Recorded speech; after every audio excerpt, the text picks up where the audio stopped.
I was like, are you sure that's a good idea? And she assured me that it was fine, and she was like, no, trust me, I have experience in this, I'm a pro, you're going to be fine. I was like, you know what, if she says I'm going to be fine, I trust her. And the takeout was horrendous. Like, it was everything in your worst nightmare. My cornrows had completely matted together. Then, after she cut the string trying to rip them off of the cornrows, I mean, it was really bad. Like, I was sitting there like this, like trying through the process. So I came up out of the sink, and I didn't have any product in my hair. She had rinsed it all out at this point.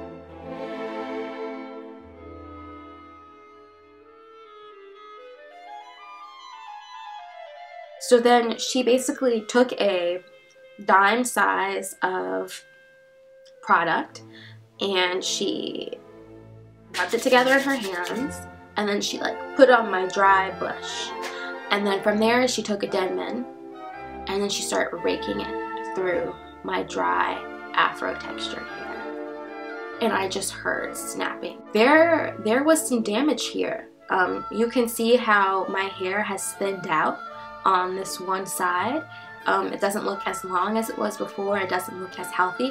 And at this point, after she took the picture and I looked at it and looked to see what my hair looked like from behind, she admitted to me, she was like, you know, you shouldn't have stayed in the sew-in for so long.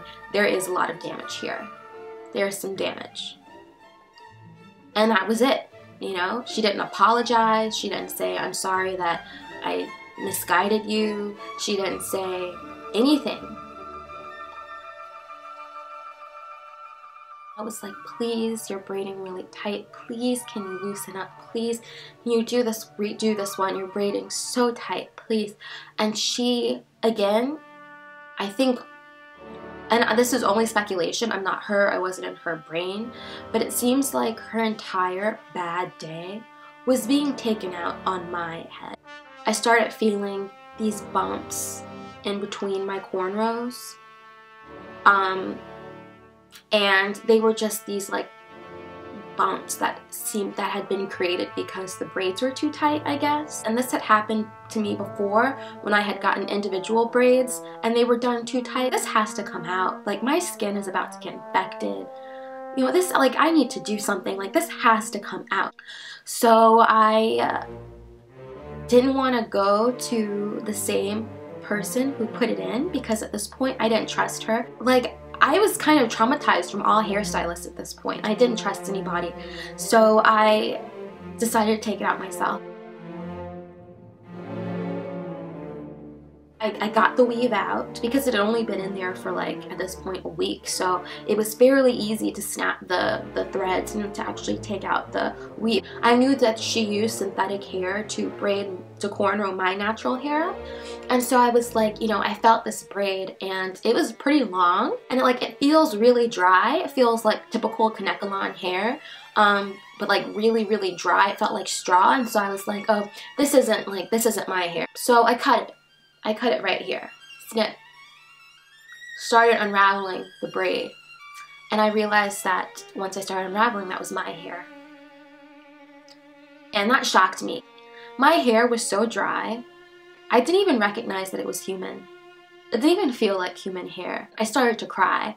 Like, I broke down and I started to cry because making $12 an hour, spending so much money on my hair, the sacrifices that I had made in my personal life to attain length, the fact that I still didn't know how to do my hair, the fact that my hair was so dry in the back I couldn't even recognize it as human, the fact that the stylist showed no remorse. She didn't care. She didn't care about the fact that she damaged my hair. She didn't say I'm sorry. The fact that she didn't say that she was sorry, that she showed no remorse. I was so upset and I like started to cry because all I wanted in my life at this time, all I wanted was to feel good about myself, was to feel good about my natural hair, to feel good about my texture, and to not feel like I had to hide anymore. And I felt like all of that had been ruined. Like her judgment like ruined my progress, and I had spent so much money on it, and she didn't care. Like, that's what hurt me the most. She didn't care. And I know this sounds so melodramatic because, God, it's just hair, but I was really upset. Like, I continued taking it out, and then I tried to, you know, style my hair in some of these natural ways, but my hair was damaged. Like, it wasn't even, the damage wasn't even really from me taking it out, because I had only messed up with those 2 or 3 braids in the back, but, you know, my hair was still damaged from leaving it in for 4 months. And so, you know, I was crying, and this sounds so crazy, but like, I honestly, I cried out to God about my hair. I mean, all the problems in the world, famine, war, you know, children dying because of nonsense, and here I am, like, God, my hair. He must look at me sometimes like, you are ridiculous, please take a chill pill. But I did, and like lightning, like a lightning bolt, this idea just came in my head, and it was like, Afro textured clip-ins. Afro textured clip-ins. And I was like, what?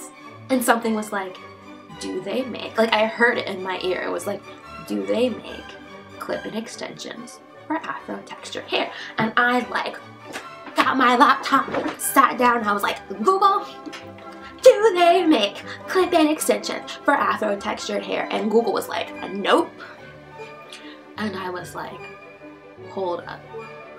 You're telling me, Google, you are telling me that they don't make clip-in extensions for Afro textured hair.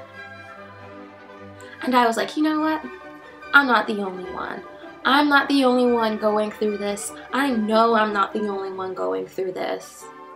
And I was like, let's get it started. But oh, let's go back to my natural hair journey now. So I don't have a phobia of hairstylists anymore. I actually found this really great stylist in New York.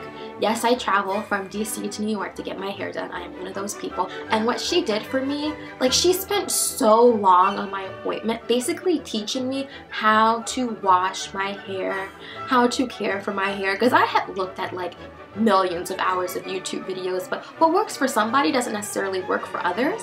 And like, I was doing it all wrong, like with protective styling all the time. Like, that's not really, those weren't the needs of my hair. With curly clips, because I was taking them out all the time, and I was looking at my hair in the mirror, and I was just like, you know what?